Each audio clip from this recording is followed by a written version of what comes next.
Hey everybody, Ray here. You may have seen my video about putting in a WEN air filtration system. I used the model 3417, and in that video I explained to you why I chose this specific model. If you haven't seen that, I'll put that video right up here for you. About 10 months after putting in this system, I came out to the garage, turned it on to use it, and it wouldn't come on at all. I changed the fuse, I checked my receptacle, I checked the batteries and the remote, I did everything I could, and it wouldn't fire up for me.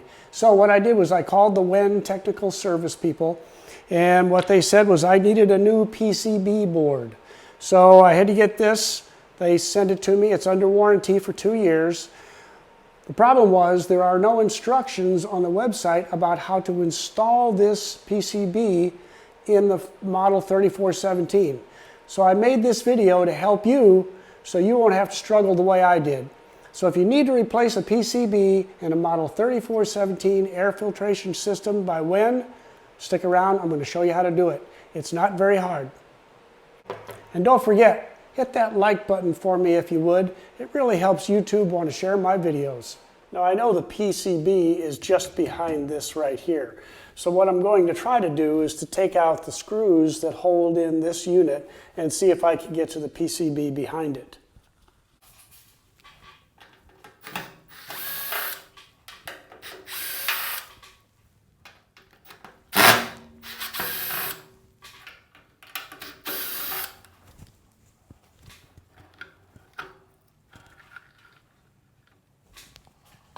So the PCB is indeed located just behind this unit here. One of the things that I did find, and I called one of the technicians to confirm, is if you look at the back of this unit, you will see that the housing that holds the PCB is actually screwed in from the front. So what you have to do is actually cut out a little piece of the decal or label that they have in the front in order to get the screws out to take the PCB housing off. So we're going to take those screws out and then we'll go to the next step. So once you take the 2 screws out of the front panel, now you can see the PCB board. I should note that the antenna back here is actually held by a little zip tie that I will have to replace because I had to cut that off. Now the PCB board appears to be held on by these 2 screws here, and then there are the 2 plugs right here and right here that plug into the PCB board.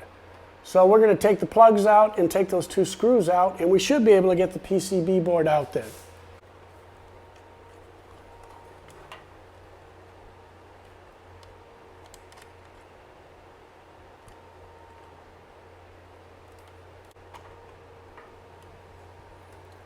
Okay, the 2 plugs came out pretty easily. Now I'll go down to my workbench and I'll take out these 2 screws and remove the PCB. Okay, you can see I've got the old PCB board in its housing here, and this is the new PCB board. So we'll take out these 2 screws that hold the PCB board in.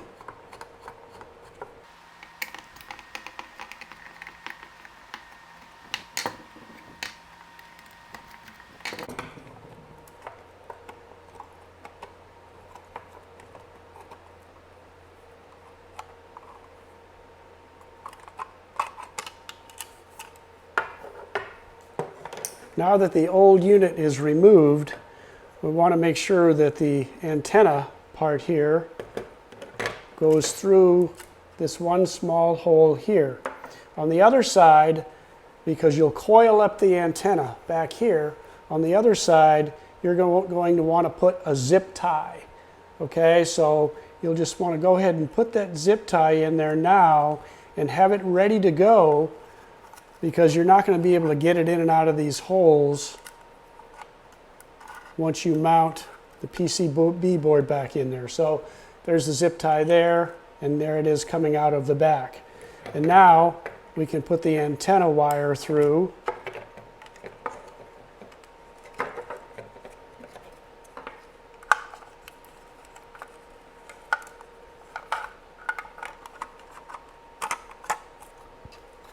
and then just replace the 2 screws that hold in the PCB. So our new PCB is back in the housing. If you go to the back of the unit right here, you can see your antenna. And the way they had this when I took it apart was they just have it kind of coiled up like that, and then you just tighten up your zip tie to hold it in place.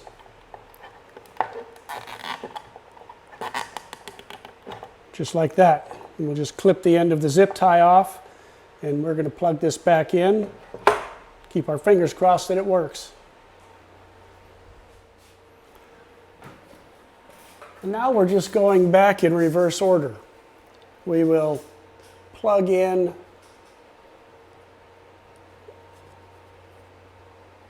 our little plugs here.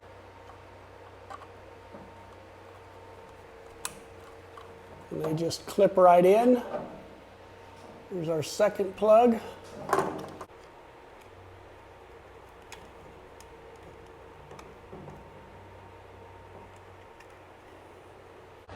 Now I haven't buttoned this thing up completely yet, but I've got all my wires connected. So before I go through the trouble of putting it all completely back together, let's test it and see if it works. And there you go. Looks like it's working just fine. I should note here that at all times while I was working on this unit, it was unplugged. So I did all my work, I plugged it back in, I tested it, I've unplugged it again, and now I'm going to put everything back together.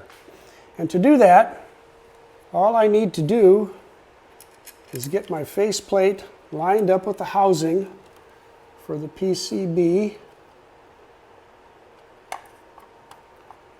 and put the 2 screws in that hold the faceplate to the housing.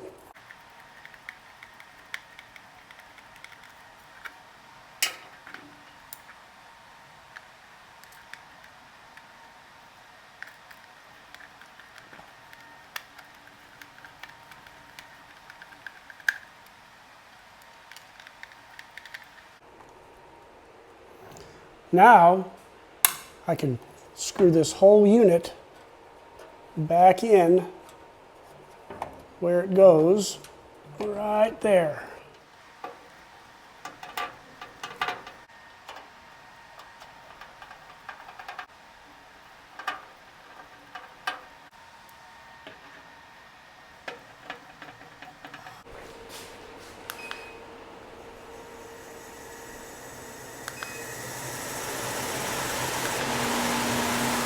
Okay, it works on all 3 speeds. So I love it when you have a successful project. The unit works great now, working on all 3 speeds, and I'm really happy to have it back because I can tell you there is a noticeable difference in my shop dust without that air filtration system. So I hope this was helpful to you. This is really probably only about a 20-minute job or a 30-minute job. I did mine from the ladder because I didn't want to have to take that unit down. It weighs 55 pounds and I didn't want to have to wrestle with that. I can say one thing, I'm very pleased with the service that I've received from WEN. They quickly sent me the new PCB. I talked to a customer service tech named Phil, and Phil was really helpful, walking me through a couple of steps to make sure that I wasn't doing something that I shouldn't be doing, and it all worked out really well. So kudos to WEN. I appreciate the help. I hope this was helpful to you, and if it was, don't forget, give me that thumbs up. You might want to subscribe for more videos, and thanks for watching.